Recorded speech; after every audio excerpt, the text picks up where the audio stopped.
Antes de marcharse, prendió fuego a la casa para destruir las pruebas de su crimen. Había atado a mi hermana y a su familia con alambre, cada uno con una funda de almohada sobre la cabeza. Adele y Tony les habían pegado 2 tiros a cada uno en la cabeza con un rifle del 22 transformado en pistola, a Mark III. Shelby fue encontrada en el dormitorio principal. Al parecer, la habían violado en el transcurso de aquella tarde. También le habían metido 3 tiros en la cabeza. El que incendió la casa evidentemente deseaba que se quemara hasta los cimientos, destruyéndose así todas las pruebas.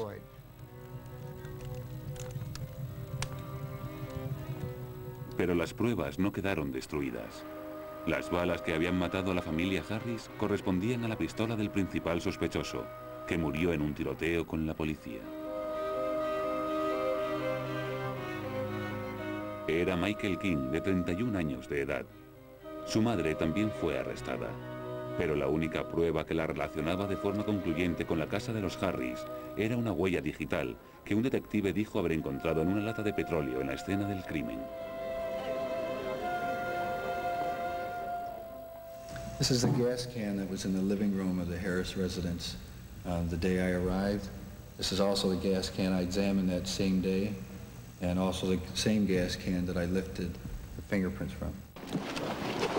Mrs. King, anything to say at all? Do you have anything to say? Yeah. But it's not plentiful. You want to hear it? Let's move back. What is it, Mrs. King? It's called truth.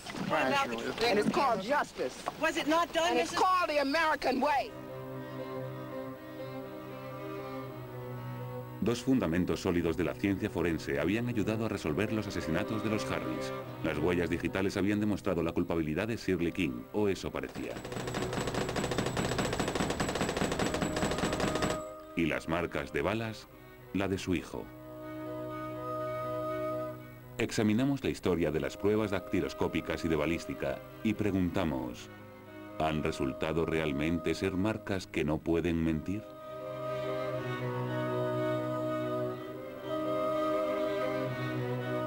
Huellas dactilares y armas de fuego.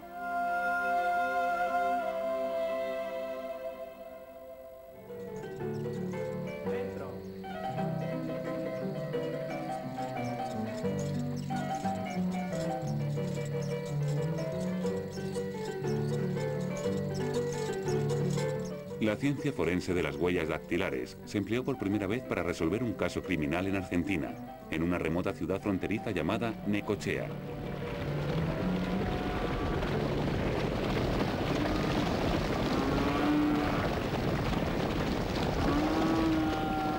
Eduardo Álvarez fue el policía asignado a la investigación y relata en su informe lo que ocurrió. 12 de julio de 1892. El crimen tuvo lugar en la casa de la familia Carballo. Encontraron a las víctimas con las gargantas abiertas. La madre, Francisca Rojas, acusó a su vecino Ramón Velázquez de matar a los niños y de intentar hacer lo mismo con ella. La policía local usó métodos tradicionales de interrogatorio y como Velázquez se negaba a confesar, le hicieron pasar la noche con los cadáveres de los 2 niños. Pero seguía reivindicando su inocencia.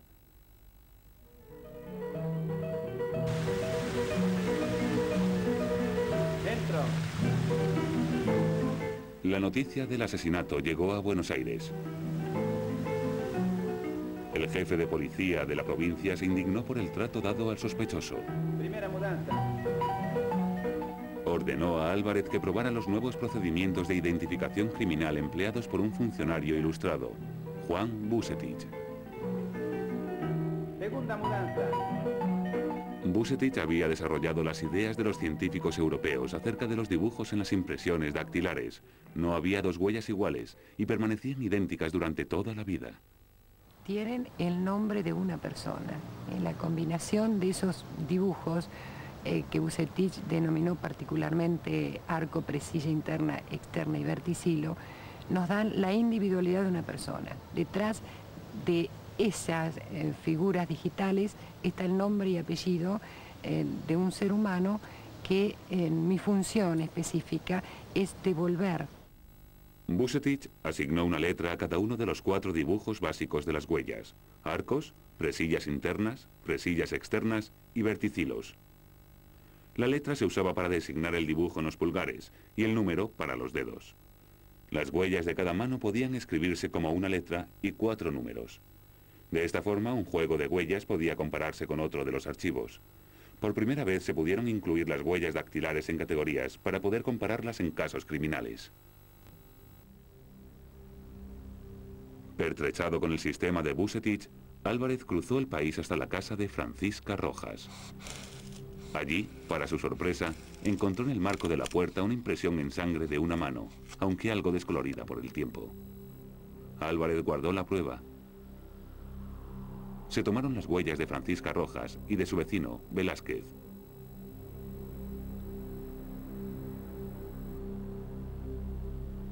La impresión del marco de la puerta correspondía al pulgar de Francisca Rojas. La prueba se vio confirmada por su confesión. Y las huellas que la condenaron a prisión indefinida se han conservado para la posteridad. Lo que comenzó con la huella de Rojas tuvo como consecuencia que se tomen las huellas dactilares de todos los argentinos 3 veces durante su vida. Y en menos de una década, la dactiloscopia se había difundido por todo el mundo en la lucha contra el crimen.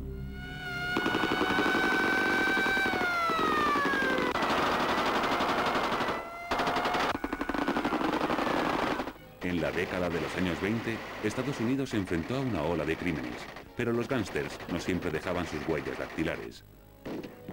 Se necesitaba un nuevo tipo de marca.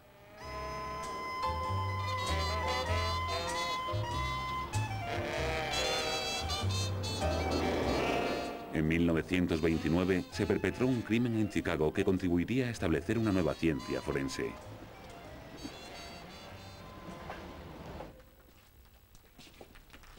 El 14 de febrero, 4 hombres, 2 de ellos con uniformes de policía, sorprendieron a 7 miembros de la banda de Bugs Moran.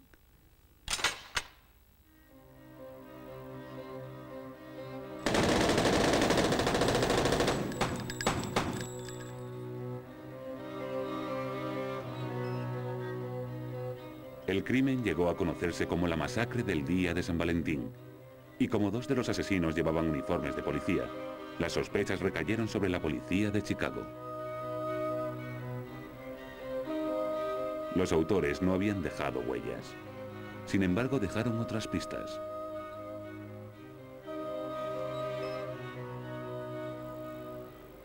Se sabía ya hacía 20 años que cada pistola deja su propia marca en la bala que dispara. Pero solo gracias a un nuevo invento, el microscopio comparativo, resultaba posible entonces comparar con exactitud estas marcas de forma simultánea. Todavía se sigue empleando hoy en día. Cuando se inventó el microscopio comparativo, permitió a los especialistas estudiar de forma simultánea 2 balas diferentes, una en el microscopio izquierdo y otra en el derecho. Por medio de esta invención se pueden encontrar marcas microscópicas correspondientes y emitir dictámenes.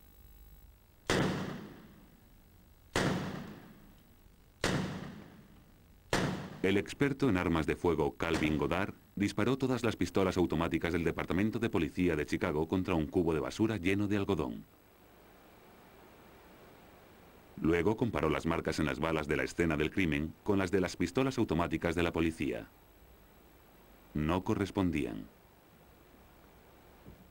Sin embargo, 9 meses después, durante una batida en la casa de Fred Burke, uno de los secuaces de Al Capone, se encontraron 2 metralletas más. Esta vez, las balas eran iguales. Los asesinatos habían sido realizados por gángsters disfrazados de policía.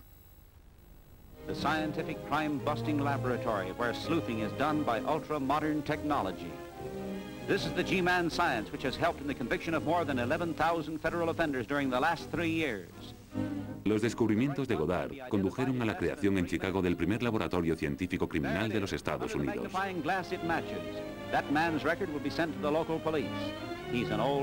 El FBI siguió sus pasos en 1932. Se suponía que las pruebas de balística y de dactiloscopia no podían mentir, y durante los años de entreguerras revolucionaron la detección de crímenes. Además de a muchos otros, estas pruebas resultaron cruciales para hacer comparecer ante la justicia al secuestrador de un millonario, George Machine Gun Kelly. A Frederick Brown y a William Kennedy en Gran Bretaña, cómplices en el asesinato de un policía. Y al enemigo público número 1 de América y experto en fugas, John Dillinger, que fue identificado en el momento de la captura por sus huellas dactilares. Hasta 1943, no se cuestionó por primera vez seriamente la fiabilidad de la dactiloscopia. Y ocurrió en el lugar menos esperado.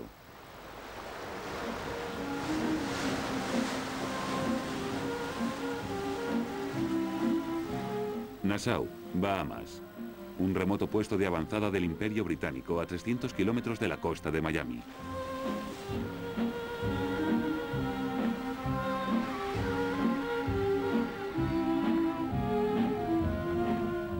Mientras la guerra hacía estragos en Europa, la colonia se había convertido en un refugio para acaudalados expatriotas.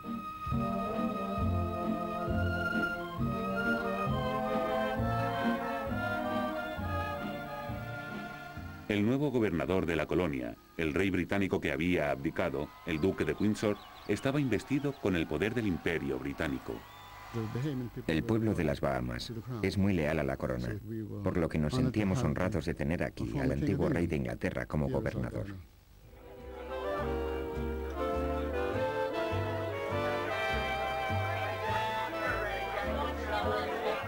Los Windsor acaudillaban una camarilla exclusiva que incluía a muchos exiliados por motivos fiscales. Entre ellos se encontraba el amigo íntimo del duque, el millonario Sir Harry Oakes, cuya fortuna en minas de oro le convirtió en uno de los hombres más ricos del mundo en aquella época.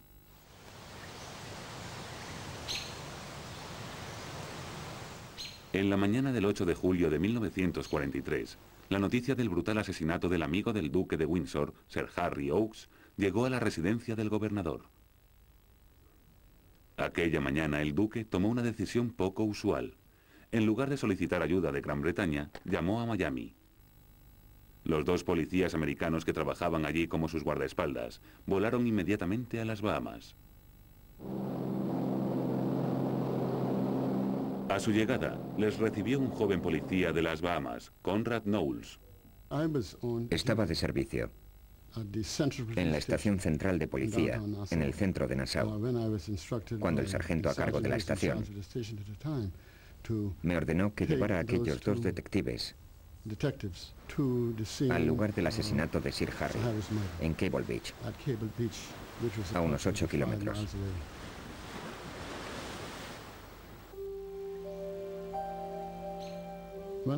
Cuando vi la escena, me quedé horrorizado. Había manchas de sangre en las paredes. El colchón estaba quemado. Las mantas chamuscadas estaban esparcidas por ahí.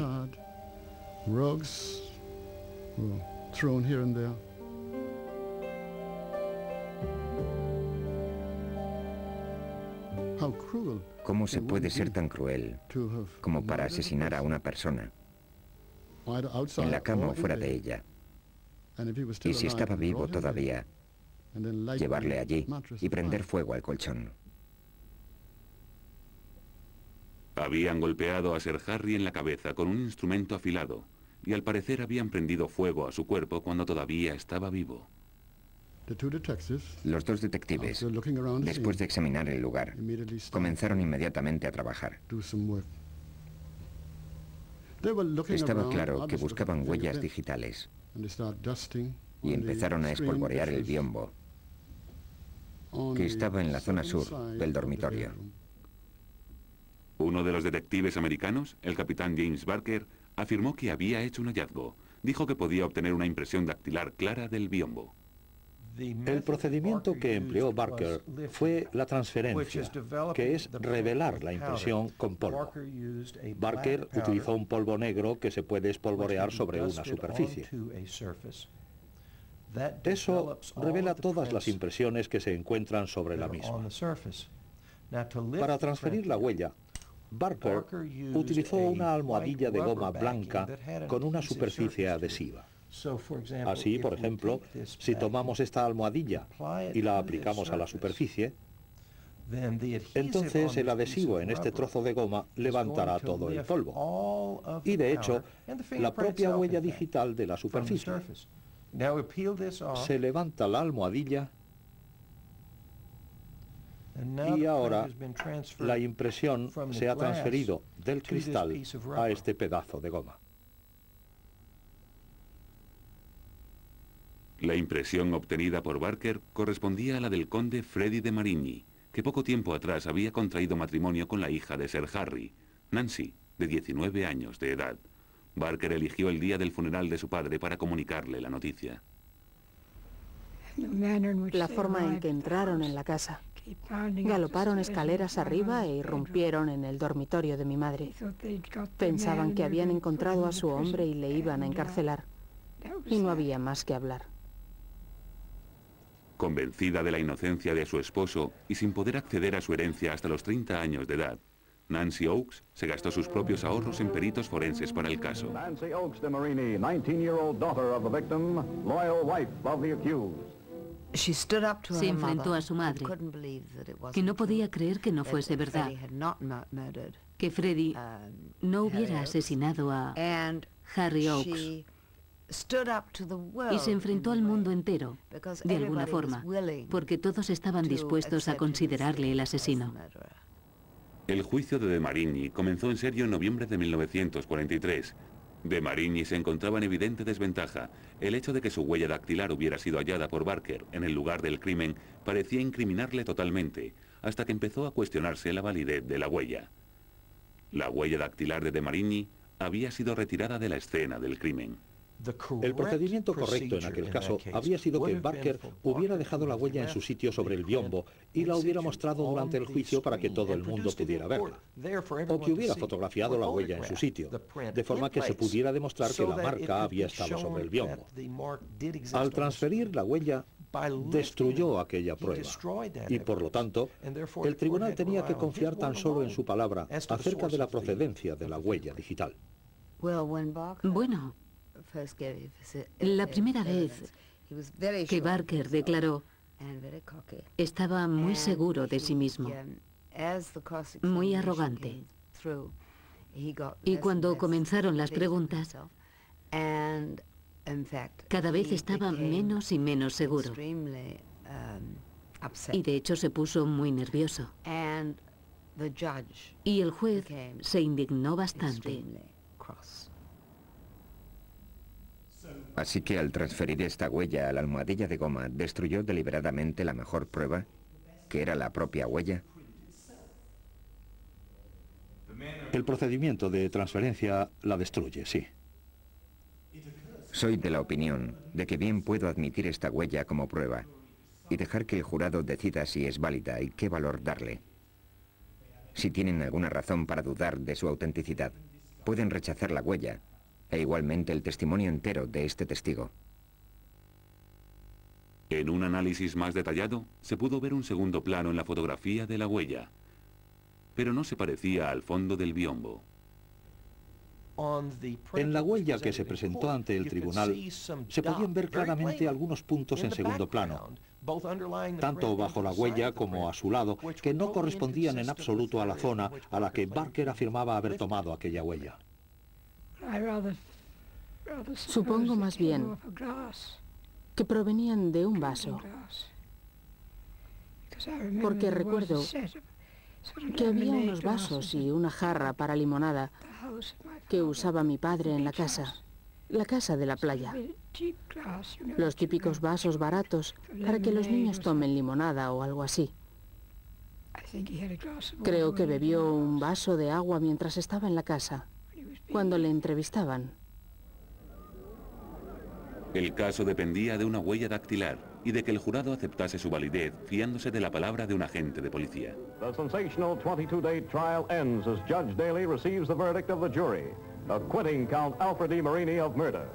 Not guilty was their decision, but they voted unanimously for the Count's immediate deportation. De Marigny leaves the courthouse a free man, though authorities may send him to his native island of Mauritius. There is still an unsolved mystery. Who killed Sir Harry Oakes?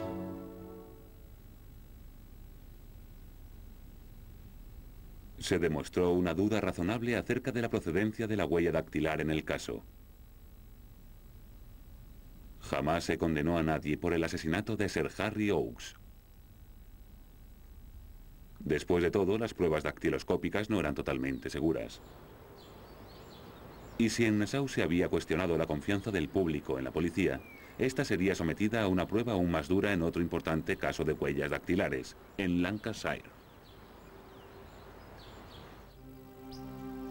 En 1948, cuando violaron y asesinaron a una niña de 3 años en Blackburn, se desencadenó la mayor y quizá la más polémica investigación de huellas dactilares de la historia británica.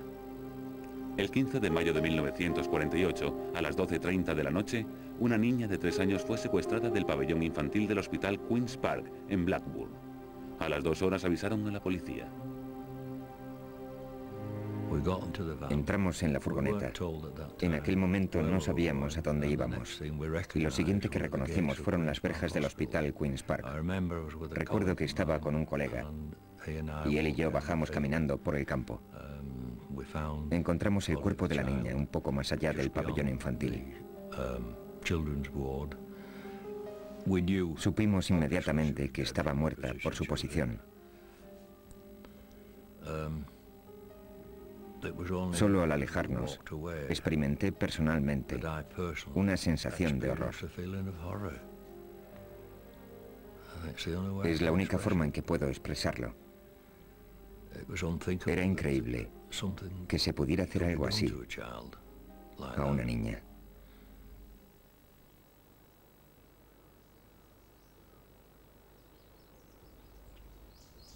El jefe de la policía de Blackburn pidió ayuda a Scotland Yard a primeras horas de la mañana. El inspector John Capstick fue enviado a Blackburn. Sus únicas pistas eran unas huellas de zapatos y un juego de huellas dactilares en una botella que al parecer había sido retirada de un carrito antes de sacar a la niña del pabellón. En aquel entonces, constituía un misterio cómo la botella había llegado desde el carrito. Y solo podía haber una explicación: que el intruso la había llevado al pabellón antes de seleccionar a su víctima como arma. Si se hubiera encontrado con algún miembro del personal del hospital, supongo que la botella habría servido como arma.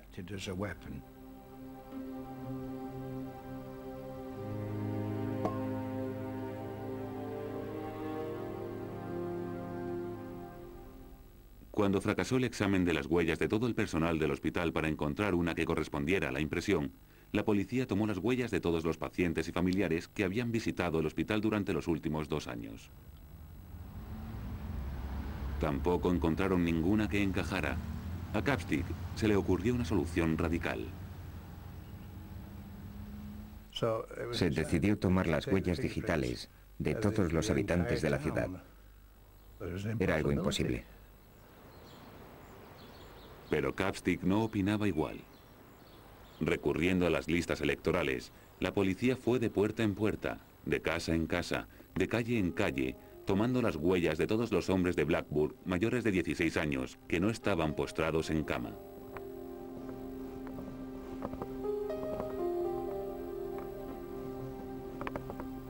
Sin embargo, todas las huellas se obtuvieron de forma voluntaria. Nadie puso reparos. En algún momento, supongo que deseábamos que lo hicieran. Si alguien tenía algo que ocultar, esa sería la persona que se negara. Por mucho que lo intentó, la policía seguía sin encontrar al asesino. La investigación de Capstick no parecía conducir a ninguna parte. Estaban un poco descorazonados, porque no conseguían nada, y las pesquisas se redujeron mucho. Solo quedaban unos 4 hombres tomando todavía las huellas digitales. Entonces, uno de los agentes que continuaban en ello tuvo una idea. Los militares locales destacados en las afueras de la ciudad en el momento del crimen podrían no aparecer en las listas electorales. Sin embargo, el racionamiento seguía vigente durante la posguerra, así que aparecerían en las listas de racionamientos. Finalmente, solo ascendían a unos cuantos cientos. Solo había unos pocos centenares. Estábamos acabando de barrer, por decirlo así, y entre esos 200 o 300 encontramos a Griffiths. Peter Griffiths, que alegó un historial de esquizofrenia, era un exmiembro de la Guardia Real de 22 años que trabajaba en la zona. Le preguntaron si podrían tomar sus huellas. Y las dos primeras huellas. Él había estado de pie con la espalda hacia una chimenea encendida y tenía los dedos sudorosos. Las dos huellas que tomaron en primer lugar no eran satisfactorias. Así que dijeron, mejor las tomamos de nuevo, y lo hicieron. Y la segunda vez las huellas eran perfectas.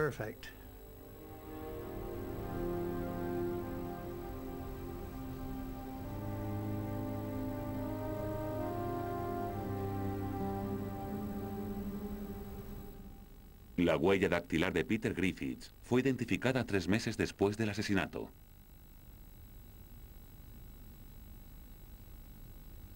Correspondía a la de la botella. Había 16 puntos de comparación. La correspondencia era indudable. Fue arrestado y confesó haber cometido el asesinato. La última vez que compareció ante los magistrados de Blackburn, cuando le metieron en la furgoneta, iba cantando "Me dirijo al último rodeo", esa canción vaquera. Iba esposado a 2 de nuestros agentes. Y esa fue la última vez que le vi. El 19 de noviembre de 1948, Peter Griffiths murió ahorcado por la violación y el asesinato de una niña de 3 años. Como se había prometido, todas las huellas dactilares tomadas durante la investigación se redujeron públicamente a pulpa o se devolvieron. Capturaron al criminal sin violar las libertades civiles de nadie. La confianza del público en la honradez de la policía y la forma en que maneja las pruebas forenses se vio confirmada por la condena de Griffiths.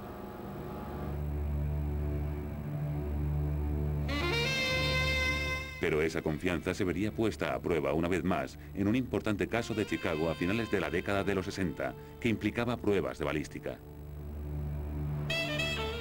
El caso se centraba en un conflicto entre la policía y los infames militantes políticos llamados los Black Panthers, que en Chicago recibían apoyo principalmente de la población negra y pobre del West Side.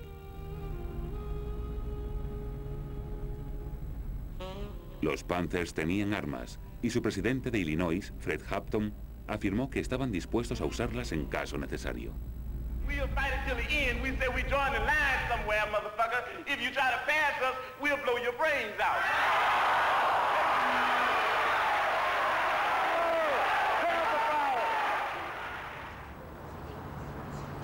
El 4 de diciembre de 1969, la policía realizó una batida en el cuartel general de Hampton, en Monroe Street, Chicago. La policía informó de un violento tiroteo.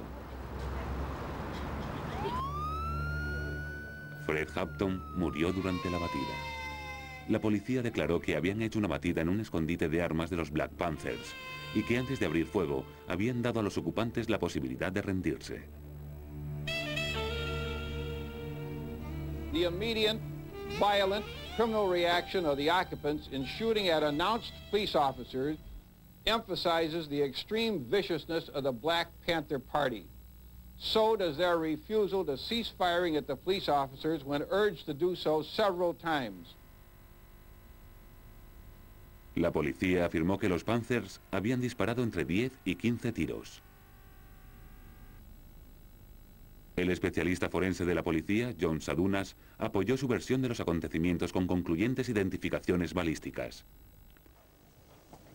La novia de Fred Hampton contó una historia diferente.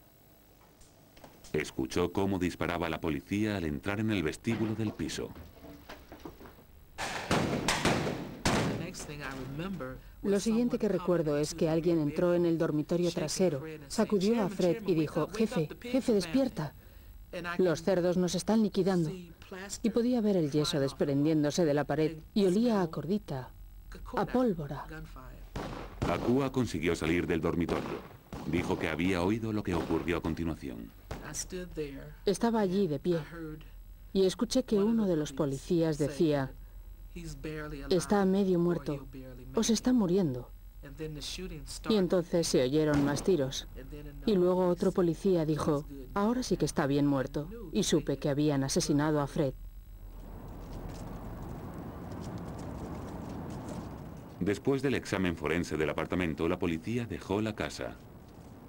Ahora el público podía visitar la escena del crimen y los Panthers aprovecharon la oportunidad. This is the bedroom of our deputy chairman, Fred Hampton.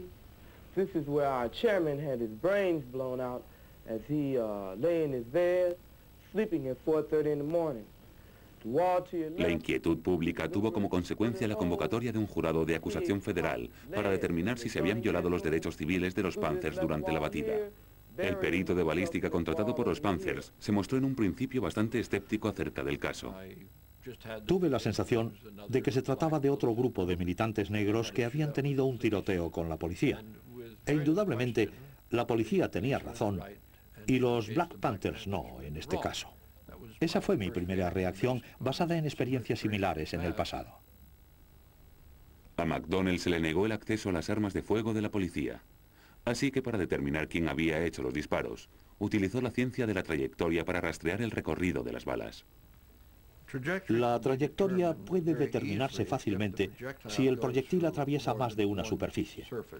Por ejemplo, si tenemos una pared aquí y la bala la atraviesa, podemos simplemente tomar los dos puntos, así, y según donde se encuentren podemos determinar el ángulo con gran facilidad.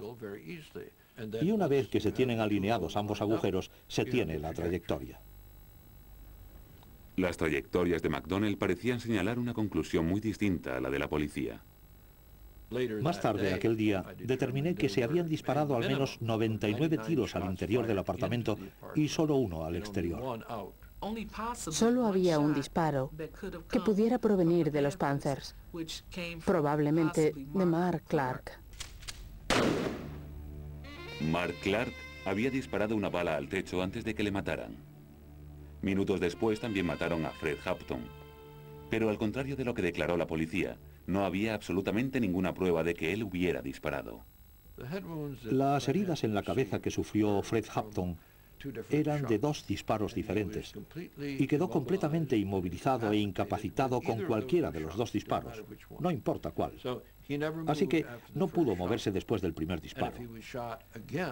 No parece haber ninguna razón para el segundo disparo, a no ser que simplemente quisieran asegurarse de que Fred Hampton estaba muerto.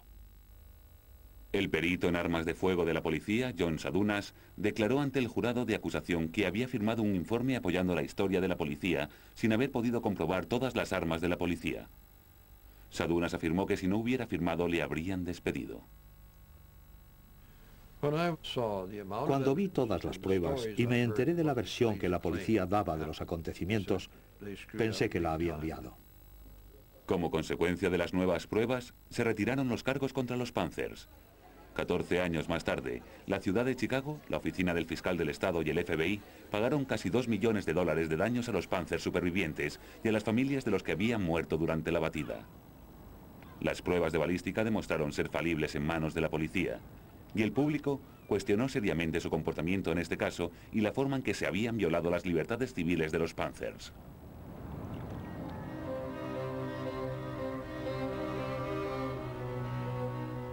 Menos de 20 años después, también en Estados Unidos, el uso de las pruebas dactiloscópicas sufrió un ataque similar en uno de los casos forenses más preocupantes y polémicos del siglo.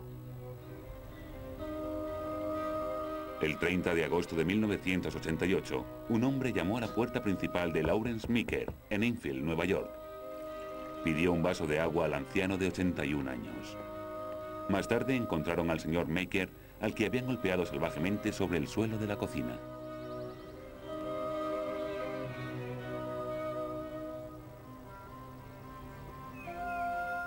El policía estatal neoyorquino David Harding acudió a investigar. un conocido delincuente de poca monta, Mark Prentice, fue arrestado cuando otros 2 sospechosos dieron su nombre. El agente David Harding afirmó que había encontrado las huellas dactilares de Prentice en 2 lugares, en el fregadero de Meeker y en un cobertizo junto a la casa de Meeker, en unas botellas de Budweiser.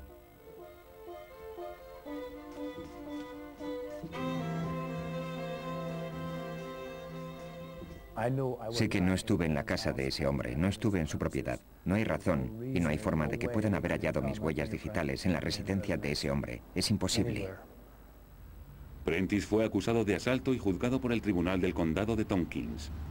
Las pruebas dactiloscópicas de Harding resultaron ser la pieza de resistencia del juicio. This is a chart that depicts a photo enlargement of the latent print in question that I lifted from the sink on this side being the right-hand side facing, is a enlargement of a known fingerprint of the defendant in the case, Mark Prentice.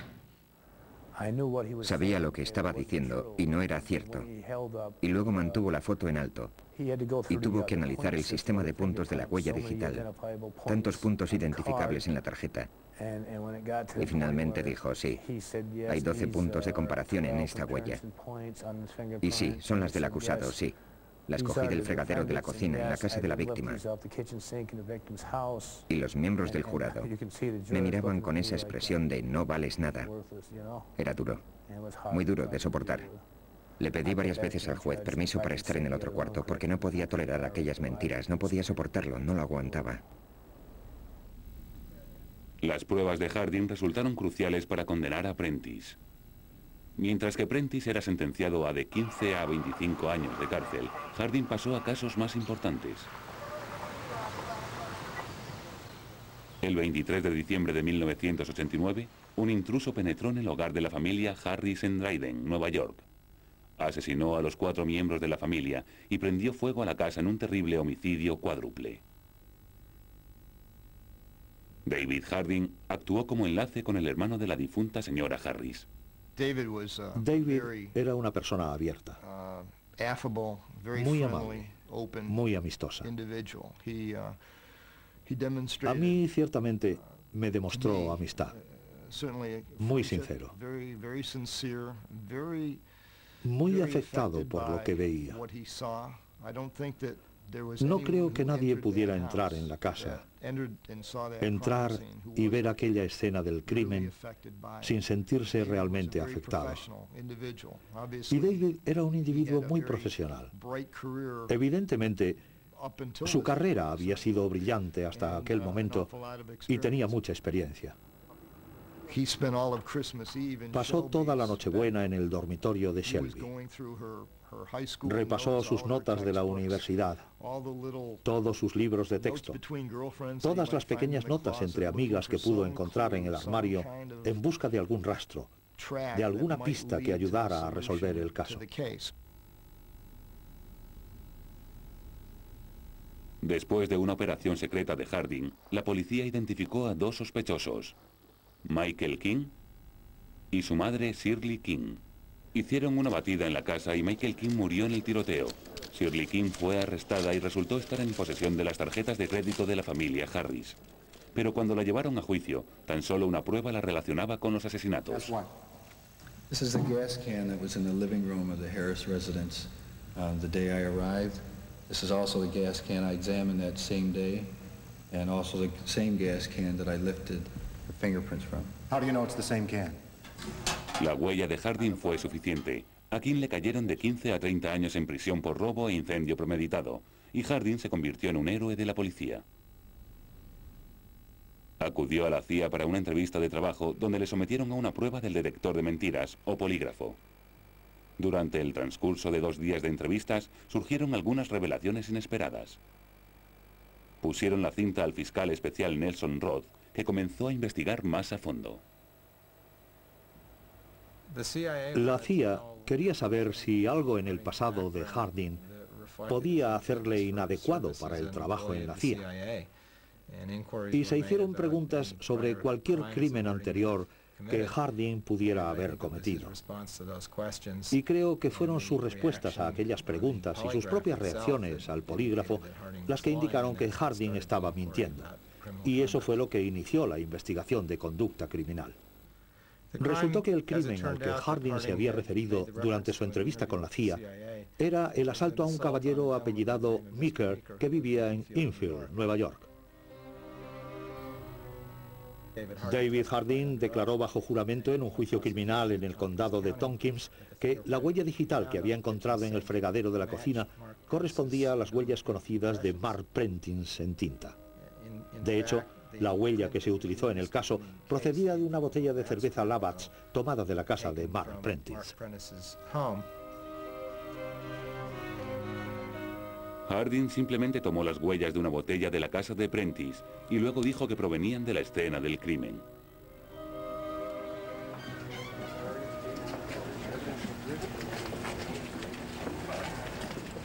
Harding fue arrestado. Se descubrió que también había fabricado las huellas de Shirley King y le condenaron por perjurio. La condena de Prentice quedó anulada. Uno de los que declararon en su contra afirmó ahora que habían sido presionados por la policía. Prentice pasó 6 años y medio en la cárcel antes de ser liberado a causa de las revelaciones sobre Harding. No voy a mentirle. Me encantaría darle una paliza, pero intento no ir allí. Me quitó gran parte de mi vida. Mis 3 hijos crecieron.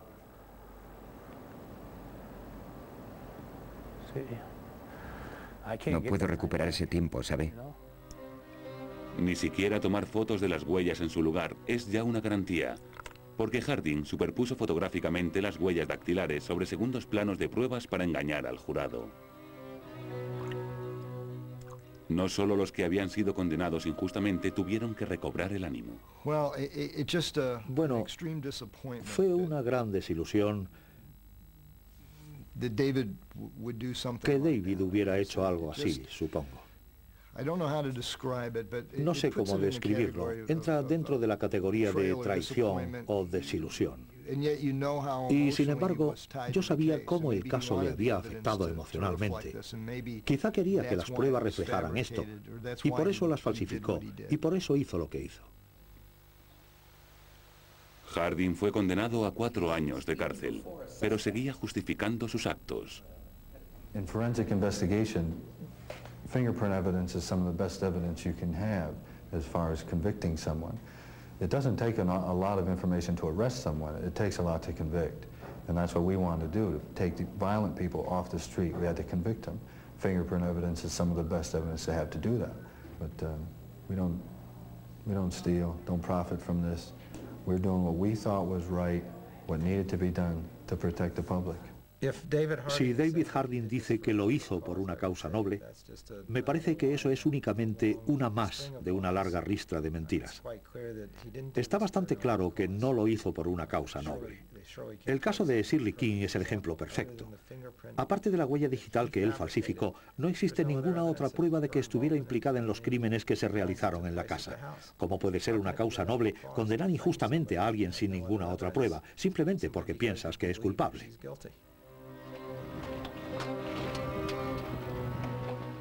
Shirley King había admitido de inmediato estar en posesión de las tarjetas de crédito de la familia Harris, pero siempre negó los cargos de allanamiento de morada e incendio premeditado.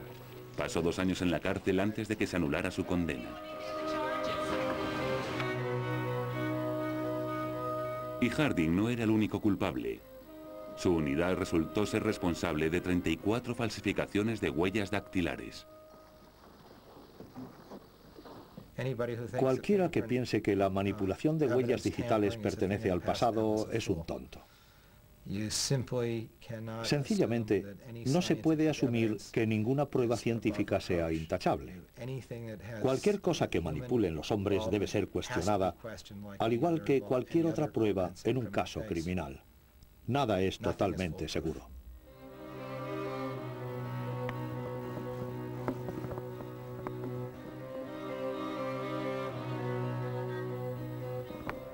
Las pruebas de dactiloscopia y de balística habían resuelto con éxito miles de crímenes en el siglo XX.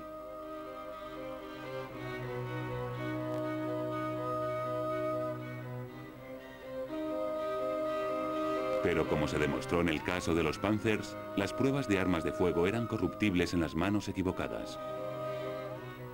Y en lo que respecta a las pruebas de huellas dactilares, 57 años después del caso Oaks, en Gran Bretaña y en Estados Unidos, es perfectamente legal presentar una huella dactilar transferida como prueba, sin conservarla en el lugar del que se tomó o fotografiarla allí. No existen todavía suficientes garantías para que el engaño se haya convertido en algo del pasado.